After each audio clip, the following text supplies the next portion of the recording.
Japan, ये नाम सुनते ही दिमाग में क्या आता है?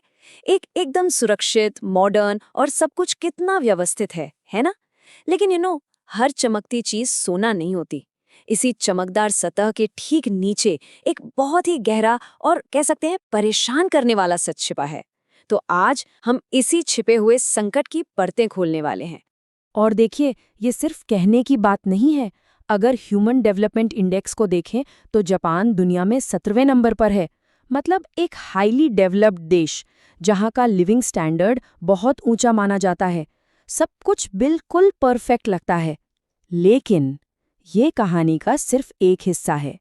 और अब जरा इस पर गौर कीजिए। ये बयान उस सेफ और परफेक्ट इमेज से एकदम उल्टा है जिसके बारे में हम अभी बात कर रहे थे। फाउंडेशन स्केल्स की 2019 की ये रिपोर्ट हमें सीधे इस पड़ताल के दिल में ले जाती है। सोचिए, एक तरफ दुनिया के सबसे डेवलप देशों में से एक और दूसरी तरफ ह्यूमन ट्रैफिकिंग का गढ़। सवाल ये है कि ये कैसे हो सकता है? दोनों बातें एक साथ कैसे सच हो सकती हैं? तो इस पहेली को सुलझाने के लिए हमें शुरुआत करनी होगी जापानी कानूनी सिस्टम से। यहीं पर हमें पहला बड़ा सुराग मिलता है कि कैसे अनजाने में ही सही शोषण को बढ़ने का मौका मिल जाता है। अब ये देखिए, ये बहुत दिलचस्प है। जापान का 1956 का एंटी प्रोस्टिट्यूशन लॉ। इसकी परिभाषा देखिए कितनी संकरी है। साफ साफ लिखा है, वजाइनल इंटरकोर्स। इसका सीधा सा मतलब ये हुआ कि कोई भी सेक्सुअल एक्टिविटी जो इस छोटी सी परिभाषा में फिट नहीं होती, वो टेक्निकली गैरकानूनी है ही नहीं। और बस यहीं से सारी प्रॉब्लम शुरू हो जाती है। और उस एक कानूनी लूप होल का नतीजा क्या होता है? ये देखिए, पूरी की पूरी इंडस्ट्री खड़ी हो गई है इसी एक बात पर।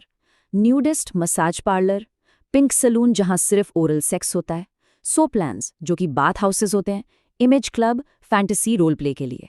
और ये लिस्ट तो चलती ही जाती है। और सबसे बड़ी बात, ये सारे बिजनेस कानूनी तौर पर काम कर सकते हैं। क्यों? क्योंकि इनकी सर्विस 1956 के उस कानून की परिभाषा से बाहर है। और जब बात बच्चों की सुरक्षा पर आती है तो ये विरोधाभास और भी ज्यादा चौंकाने वाला हो जाता है। जरा इन आंकड़ों को देखिए।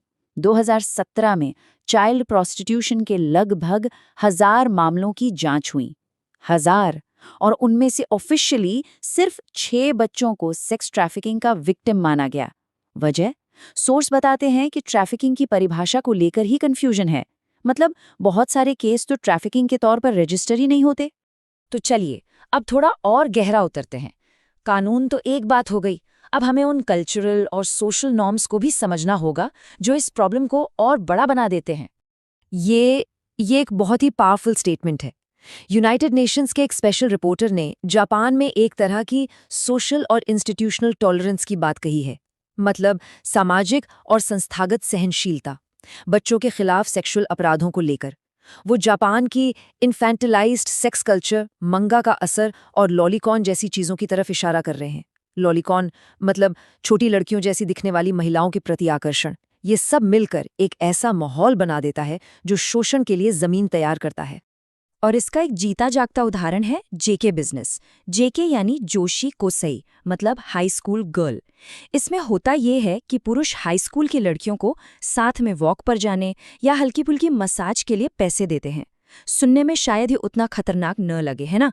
लेकिन असल में ये अक्सर कमजोर नाबालिगों को सेक्सुअल एक्सप्लॉयटेशन की खतरनाक दुनिया में खींचने का पहला दरवाजा बन जाता है। तो समझने वाली बात यह है कि ये सब कुछ ऐसे ही रैंडमली नहीं हो रहा है। इसके पीछे पूरे ऑर्गेनाइज्ड नेटवर्क काम करते हैं। ये लोग गरीबी में जी रही या मानसिक रूप से कमजोर महिलाओं और लड़कियों को जानबूझकर टारगेट करते हैं। उन्हें पब्लिक जगहों पर, ऑनलाइन या फिर मॉडलिंग और एक्टिंग के झूठे सपने दिखाकर अपने जाल में फंसाते हैं। तो अब हम आते हैं इस संकट की तीसरी और शायद सबसे खतरनाक लेयर पर, ऑर्गेनाइज्ड क्राइम। हम देखेंगे कि कैसे इतिहास से लेकर आज के मॉडर्न शिकारी तरीकों तक याकुजा इस पूरे सिस्टम के सेंटर में रहा है। देखिए, याकुजा का जापान के कमर्शियल सेक्स इंडस्ट्री से कनेक्शन कोई आज की बात नहीं है। ये टाइमलाइन देखिए। वर्ल्ड वॉर 2 के टाइम पर वे आर्मी के लिए कंफर्ट वुमेन अरेंज करते थे। वॉर के बाद अमेरिकी सैनिकों के लिए वैश्यालय चलाने लगे। फिर 70s और 80s में जब सेक्स टूरिज्म का बूम आया तो उन्होंने उसका भी पूरा फायदा उठाया। और आज उनका फोकस विदेशी महिलाओं को जापान लाने और यहाँ के डोमेस्टिक सेक्स बिजनेस को मैनेज करने पर है। और आज इसी शिकारी सिस्टम का एक नया और मॉडर्न चेहरा सामने आया है, जापान का होस्ट क्लब इंडस्ट्री। ये वो जगह हैं जहां यंग हैंडसम लड़के फीमेल कस्टमर्स को एंटरटेन करते हैं, लेकिन इस ग्लैमर के पीछे एक बहुत ही डार्क साइड भी है। इस विक्टिम की बात सुनिए। ये शब्द होस्ट क्लब मॉडल के इमोशनल मैनिपुलेशन को साफ दिखाते हैं। ये खेल सिर्फ पैसे का नहीं है। ये जो होस्ट होते हैं, ये अपने कस्टमर्स के साथ एक नकली प्यार और रोमांस का जाल बुनते हैं, जिससे वो औरतें इमोशनली उन पर डिपेंडेंट हो जाती हैं। और इस इमोशनल डिपेंडेंसी का नतीजा? पैसों की बर्बादी। उसी 20 साल की लड़की पर 2 साल के अंदर 1 करोड़ येन का कर्ज चढ़ गया। 1 करोड़ येन। ये रकम बताती है कि ये शोषण किस लेवल पर होता है। तो सवाल ये है कि ये पूरा प्रेडेटरी बिजनेस मॉडल काम कैसे करता है? चलिए इसे स्टेप बाय स्टेप समझते हैं। Step 1, emotional manipulation. होस्ट्स प्यार और अपनेपन का एक झूठा जाल बुनते हैं। स्टेप 2, बेतहाशा खर्च। कस्टमर्स को महंगी से महंगी ड्रिंक्स खरीदने के लिए उकसाया जाता है, वो भी उधार पर। स्टेप 3, कर्ज का जाल। ये कर्ज किसी बैंक का नहीं होता, सीधे क्लब का होता है। इससे पैसे वसूलने के लिए दबाव बनाना बहुत आसान हो जाता है। और फिर आता है फाइनल और सबसे खतरनाक स्टेप, प्रोस्टिट्यूशन के लिए मजबूरी। जब वो महिलाएं कर्ज नहीं चुका पाती तो उन्हें सेक्स इंडस्ट्री में धकेल दिया जाता है। लेकिन अब इस बढ़ते संकट को देखते हुए हाल ही में कुछ बड़ा हुआ है। जापानी सरकार ने आखिरकार इस होस्ट क्लब क्राइसिस से निपटने के लिए कुछ बहुत ही जरूरी और बड़े कदम उठाए हैं।